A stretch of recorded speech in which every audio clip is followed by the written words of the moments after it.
भक्त आणि भगवान प्रवचन पहिले भाग 2. बंधूंनो, असेही काही विवाह होतात की संध्याकाळी मुलीचे लग्न लागते, दुसरे दिवशी सूर्योदयापूर्वीच पित्याचा मृत्यू होतो. मंगलवाद्ये जेथे वाजली तेथेच शोकाचे आक्रोश ऐकू येतात. फुलांच्या जागेवरच अश्रू वाहू लागतात. कधी कधी प्रसन्नता आनंदच दुःखाचे कारण बनते. आता धनाकडे पहा. अकबर म्हणाला होता की युरोपातील लोक वाफ आणि यंत्र यालाच परमेश्वर मानतात, परंतु आज युरोपातीलच नव्हे तर सर्व जगातील लोक केवळ धनालाच परमेश्वर समजून पूजा करू लागले आहेत. अशी पूजा करीत आहेत की जणू काही धनाशिवाय या जगात दुसरे काहीच नाही. मी धनाची संपत्तीची निंदा करीत नाही. धन अवश्य मिळवा. मी सांगतो ही गोष्ट लक्षात ठेवा की धनामध्ये सुख नाही. मी लक्षाधीशाला भेटलो, परंतु त्यांच्या मनात समाधान सुख मला कोठेच दिसले नाही.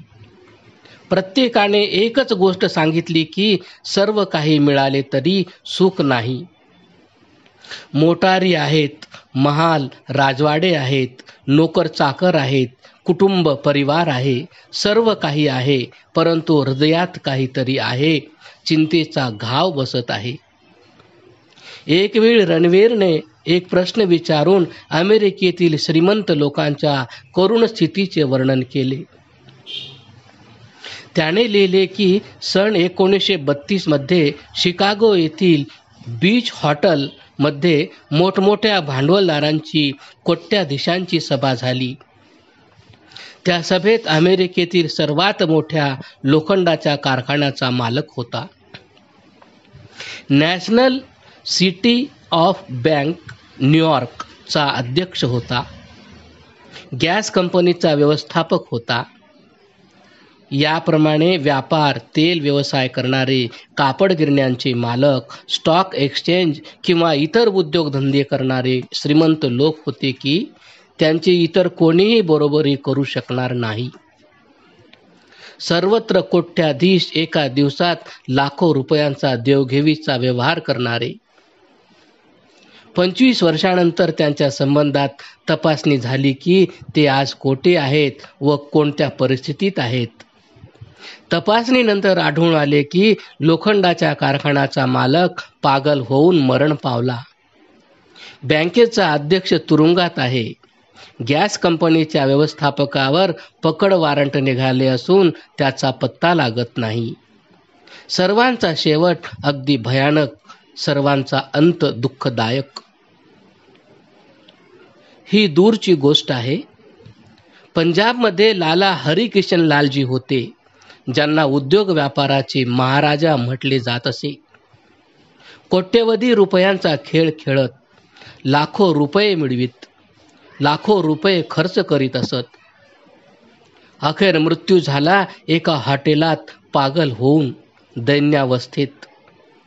मरते समयी कोणीही जवळ नव्हते. दीन अवस्थेत रात्री झोपले.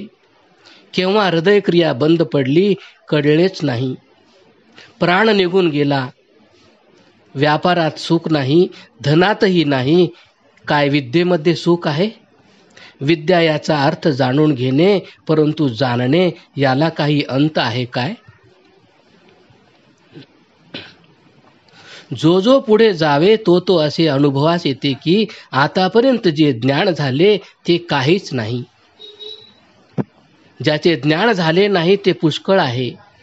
ज्ञानाची स्थिती अशी आहे की एकट्या हिमालयावर कोणती वनस्पती आहे, किती प्रकारचे गवत आहे, वृक्ष आहेत, फळे आहेत, फुले आहेत, याचेही पूर्ण ज्ञान अजून कोणालाही झाले नाही. हिमालय महान खरा, पण पृथ्वीसमोर तर अगदी लहानच. हिमालयाचे ज्ञान नाही, मग पृथ्वीविषयीच्या ज्ञानाची गोष्ट कोण करील? या सूर्यमंडलाची, यापेक्षा मोठ्या महासूर्यमंडलाची आणि या महान विश्वाचे ज्ञान कोणाला होईल की ज्या विश्वात अनेक सूर्यमंडळं आहेत, अनेक ग्रहगोल आहेत? नाहीच. विद्या प्राप्त केल्याने कधी कोणाला शांती मिळाली नाही. विद्या उत्तम आहे, ती प्राप्त करणे अगदी आवश्यक आहे. परंतु जर कोणाची समजूत असेल की विद्येने मनाला शांती मिळेल, तर तो भ्रम आहे. विद्येने शांती कधीच मिळणार नाही. मग काय शरीर बलामध्ये सुख आहे? शरीर बल संपन्न असणे उत्तम गोष्ट आहे. रोगी अशक्त असणे चांगले नाही. परंतु शारीरिक बल कितीही असो, अखेर ते कमी कमी होणारच. मोठमोठे पहलवान देखील रोगग्रस्त होऊन मरतात. प्रसन्नता, धन, संपत्ती, शक्ती, विद्या या सर्वांचा शेवटी नाश होतो. यापैकी कोणत्याही गोष्टीने माणसाला समाधान मिळत नाही, तृप्ती होत नाही, भूक संपत नाही. या सर्व गोष्टी जीवनाचे साधन अवश्य आहेत, पण जीवनाचा उद्देश नाही. जीवनाचा उद्देश तोच आहे की ज्यामुळे आत्म्याची तृप्ती व्हावी, त्याची भूक शमावी, कोणत्याही दुसऱ्या वस्तूची इच्छा न व्हावी. परंतु प्रकृतीची पूजा करणारे साधनालाच साध्य समजतात, मार्गालाच उद्देश मानतात. प्रत्येक गोष्टीचा उद्देश त्यांना माहीत आहे, पण जीविताचा उद्देश काय आहे हेच फक्त लक्षात येत नाही. एक माणूस बाजारातून 2 मोठी 2 लहान लाकडे खरेदी करून आणतो, 4 ठावे विकत घेतो, थोडी दोरी आणतो व बाज विणणे सुरू करतो. त्याला विचारा, हे सर्व तू का करीत आहेस?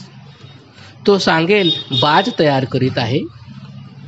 बाज तयार करून काय करणार आहेस?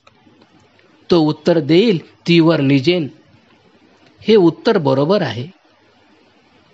लहान अशी बाज विणण्याचा उद्देश आम्ही समजू शकतो.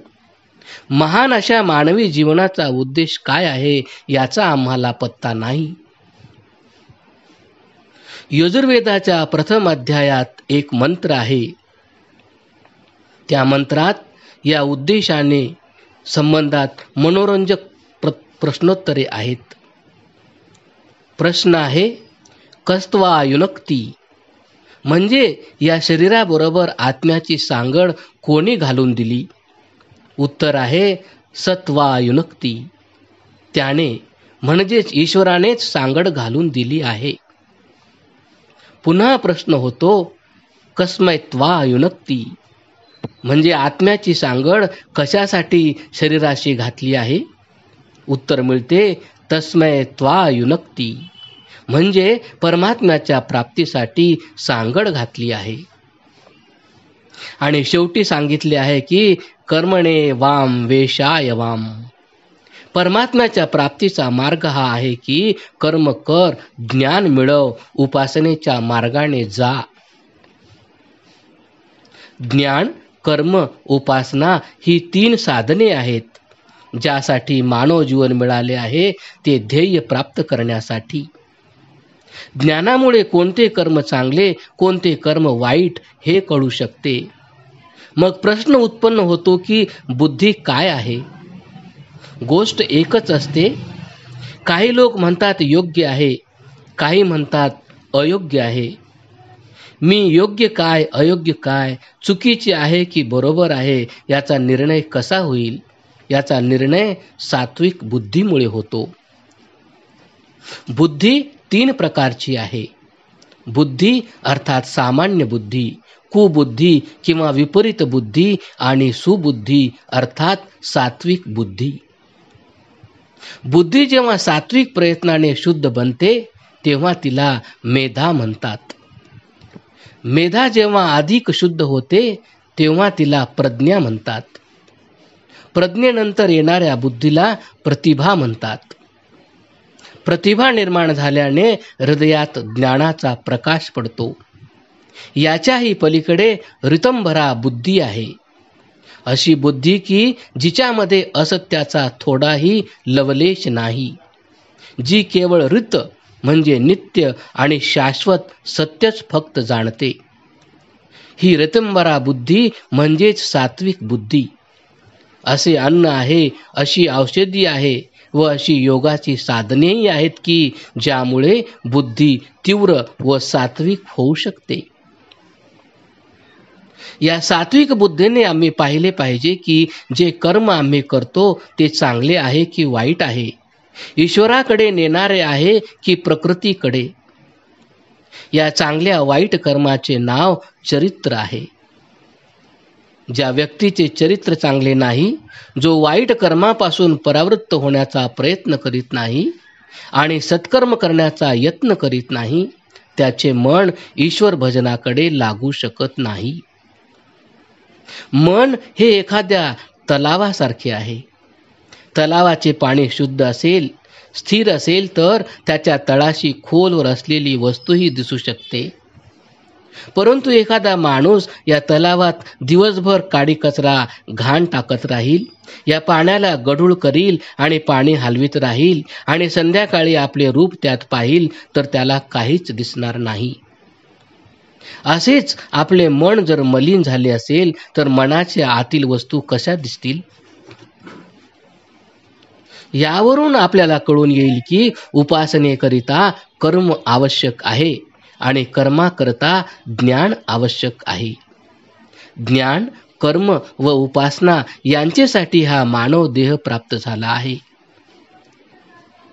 या उपासनेच्या भावनेने, भक्तीच्या भावनेने ऋग्वेदातील शब्दात भक्त ईश्वराचा धावा करीत आहे. हे परमेश्वरा, हे करुणा करा, हे मनमोहना, माझ्या जीवनाच्या जीवना, तो दिवस केव्हा उगवेल, तो सूर्योदय केव्हा होईल जेव्हा मी आपल्या आत्म्याशी हितगुज करू शकेन. काही लोक म्हणतील की आनंद स्वामी, आर्य समाजाच्या आसनावर बसून आपण हे काय सांगत आहात? आम्ही तर ईश्वराला निर्गुण निराकार मानतो. आपण म्हणता की ईश्वराशी बोलता येते. हे परम सत्य आहे, असत्य नाही. यासाठी वेदामध्ये ईश्वराचा धावा करून भक्त म्हणतो, केव्हा येईल तो दिवस की मी आपणाशी गोष्टी करीन, हितगुज करीन, जेव्हा तुझ्या कृपेला पात्र होऊन तुला आपलासा करीन. आणि प्रेमळ परमेश्वरा, मी प्रेमाने दिलेल्या भेटीचा तू स्वीकार करशील, तो सद्भाग्याचा क्षण केव्हा येईल? हाय हाय, हा सूर्योदय केव्हा होईल की मी आपले दर्शन घेऊ शकेन? हा भक्ताचा दावा आहे. केव्हा केव्हा केव्हा? हाच प्रश्न आहे की ज्याचे उत्तर उत्तम भक्त अगदी आर्ततेने मागत आहे. परंतु हा तर वेदमंत्रच आहे ना, आणि वेदमंत्रात एक जादू असते. यात प्रश्न असा असतो की प्रश्नातच त्याचे उत्तरही लपलेले असते. या मंत्रात देखील सर्व प्रश्नांची उत्तरे आहेतच. केवळ एकाच शब्दात आहे, सुमना, चांगल्या मनाने. हीच जादूची गोष्ट आहे. मनाला सुमन करा, प्रभुदर्शन अवश्य होईल. जरा मनाला कुमन केले, वाईट बनविले, मलिन केले तर नदी किनारे मै खडी पाणी झिलमिल होय, मै मैली पिया उजले मेरा किस विद मिलना होय. नाही, या प्रकारे प्राणसखा परमेश्वर मिळत नाही. त्याला मिळवायचे असेल तर आपले मन सुमन बनवा, आपले मन स्वच्छ करा, त्याची मलिनता दूर करा. तेव्हा परमेश्वराचे दर्शन अगदी अवश्य होईल. परंतु प्रभुदर्शन झाल्याने काम पूर्ण होणार आहे काय? हे एक सज्जन गृहस्थ येथे बसले आहेत. इथून काश्मीरपर्यंत त्यांच्या मोटर बसेस चालतात. मी त्यांच्याकडे जातो, त्यांना भेटण्याचा प्रयत्न करतो. त्यांनी प्रसन्न व्हावे म्हणून त्यांना भेट देण्यासाठी आम्रफलांनी भरलेली टोपली बरोबर घेऊन जातो. मार्ग सरळ आहे, साफ आहे. कोणीही मला रोखले नाही. मी त्यांचे घरी गेलो, भेट दिली, दर्शन घेतले. याने माझे कार्य पूर्ण झाले काय? नाही. आता तर मला काश्मीरला जावयाचे आहे. त्यांच्या बसमध्ये बसून केवळ दर्शन घेतल्याने काम संपले कोठे, ते तर आता सुरुवात झाली. एका हिंदी कवीने म्हटले आहे, कोण आहे तो माझा प्राणसखा, चित्तचोर माझा मनमोहन, माझा प्रकाश स्वरूप, माझ्या दीप ज्योतीचे भांडार. आए वह और झांक कर ही लौट कर जाने लगे, मैंने कहा दामन पकड़ क्यों लौट कर जाने लगे. मैं तो कभी से जोती थी बाट शुभागमन की, फिर क्यों चले हो प्रियतम शोभा बढ़ाओ सहन की. होय, केवळ दर्शनाने मनाची तहान भागत नाही, आणखी तीव्र होते. तेव्हा मनाला वाटते तेथे बसावे, जाऊ नये, परंतु हाय रे दुर्भाग्य. दागन भटक कर चल दिए वो और यूं कहते हुए, बैठूं कहाँ तेरे सदन में गैर है बैठे हुए. अरे, ही मनातील घाण दूर काढून टाक. हा काम, क्रोध, लोभ, मोह व अहंकार यांना काढून टाक. यांच्या गर्दीत तुझा प्राणसखा परमेश्वर तुला मिळणार नाही. प्रेमी युगुल एकांतातच भेटतात, बाजारात नाही. त्यांच्या गोष्टी एकांतातच होतात. म्हणूनच या मंत्रात म्हटले आहे, हे प्राणसख्या परमेश्वरा, मी तुझ्याशी हितगुज केव्हा करीन. लागलीच उत्तर मिळते की जेव्हा हे मन सुमन होईल. पुष्कळ वेळा मी लोकांकडून ऐकतो की प्रभुचिंतनात मन लागत नाही. अरे बाबा, लागेल कसे? त्या मनाला सुमन कर म्हणजे लागेल. या मनाचे गाऱ्हाणे भगवान रामचंद्र प्रभू देखील करीत होते. वसिष्ठ गुरुजवळ जाऊन ते म्हणाले, गुरुवर्य, हे मन वश होत नाही. गुरु वसिष्ठ म्हणाले, बरोबर आहे, खऱ्या स्वरूपात मन वश होत नाही.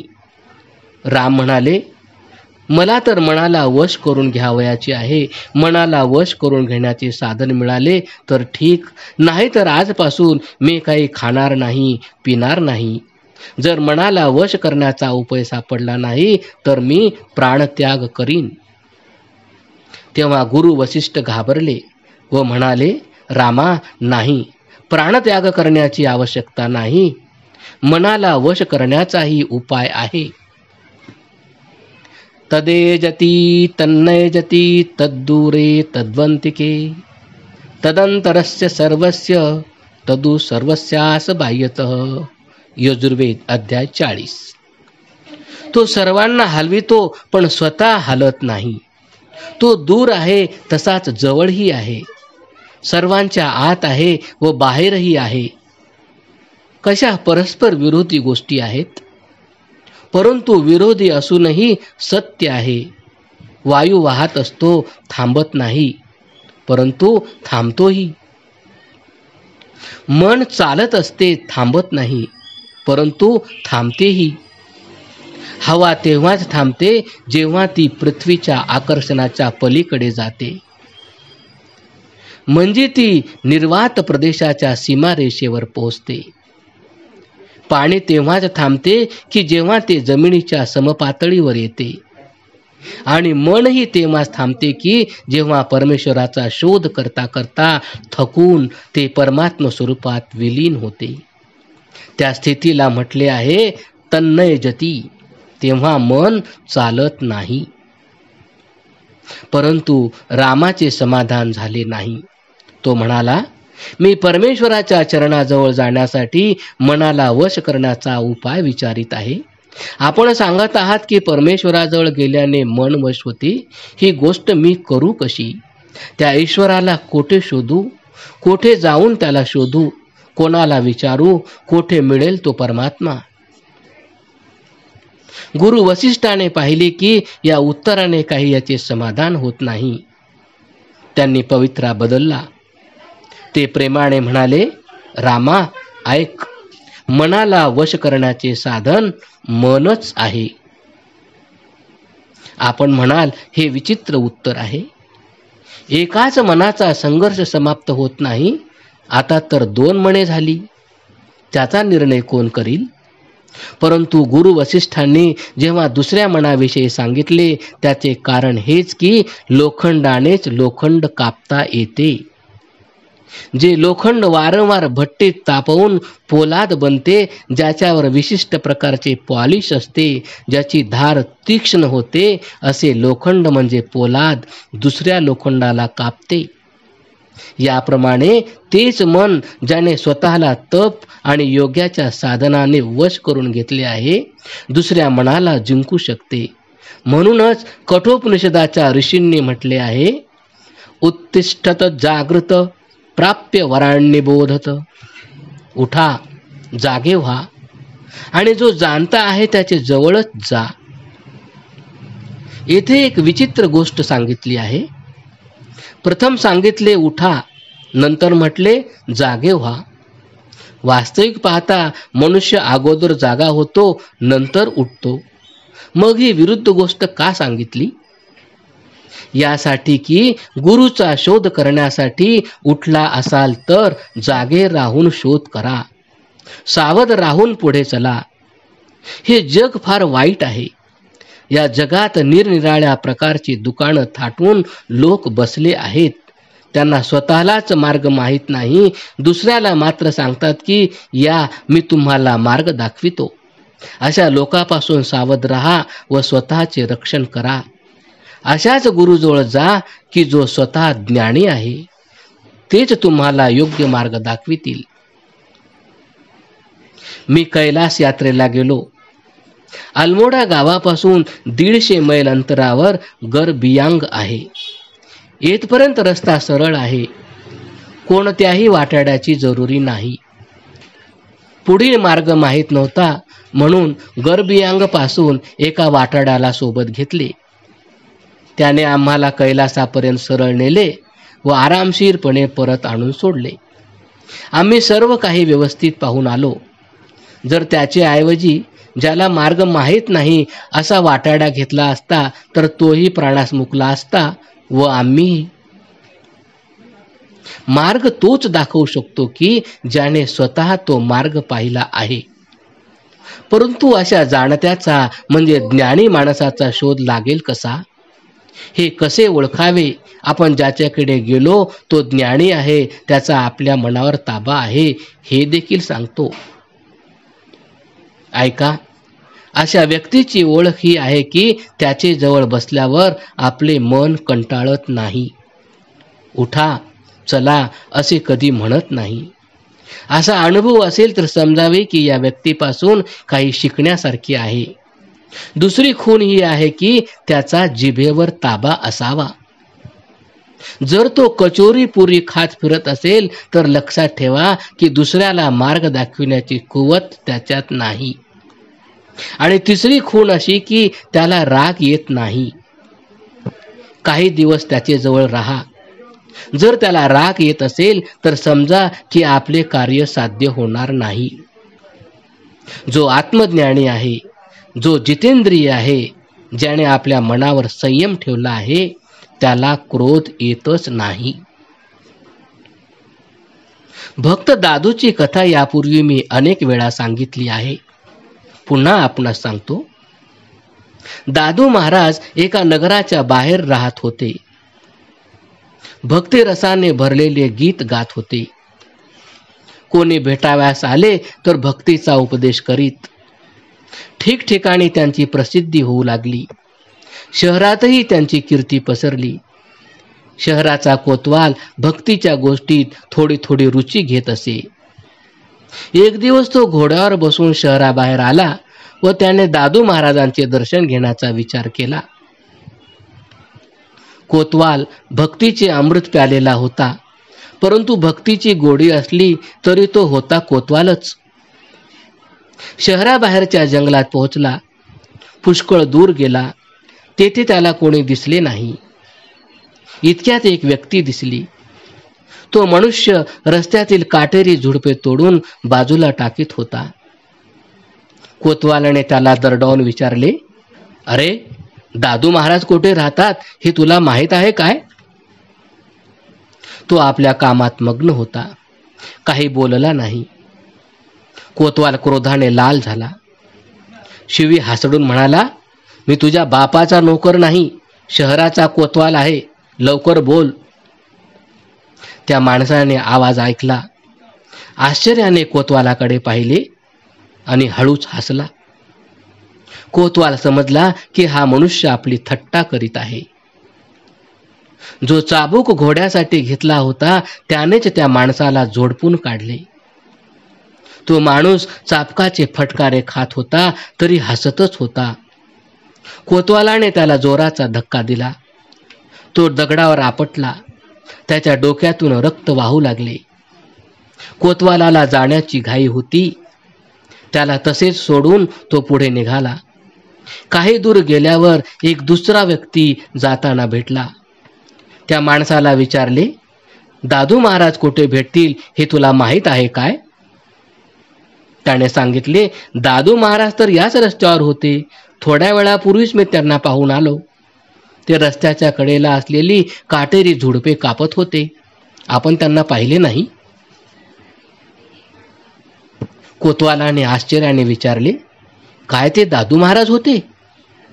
त्या वाटसरूने सांगितले, होय. कोतवाल घोड्याला वळवून धावतच परत आला. पाहिले की दादू महाराजांनी डोक्याला पट्टी बांधली आहे. पूर्वीप्रमाणेच काटेरी झुडपे कापत होते. कोतवाल त्वरित घोड्यावरून उतरला व त्याने दादू महाराजाचे चरणावर लोळण घेतली.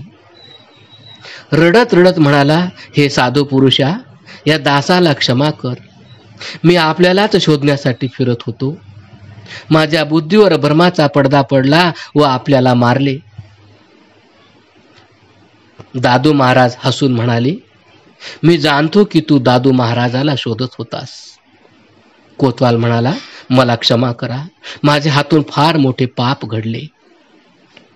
दादू महाराज जोराने हसले व म्हणाले, तू काही केले नाहीस. माणूस मातीचे मडके विकत घेतो ते त्यावर थापटी मारून टणटण वाजणारे पाहून घेतो. तू जर गुरुचा शोध करीत होता, ठोकून पिटून पाहिलं तर काय बिघडले? ही आहे ज्ञानी जाणत्या माणसाची ओळख. त्याच्याजवळ बसल्याने मनाला कंटाळा येणार नाही. जिभेवर त्याचे नियंत्रण असावे आणि त्याला क्रोध असू नये. अशा महान व्यक्तीचे मन आपले मनावर संयम ठेवण्यास सहाय्य करू शकते. म्हणूनच गुरु वसिष्ठांनी सांगितले, मनाला वश करण्याचे साधन मनच आहे. परंतु हे मन काय आहे ते उद्या सांगेन. आजचा वेळ संपला. पहिले प्रवचन समाप्त. ओम तत्सत. क्रमशः.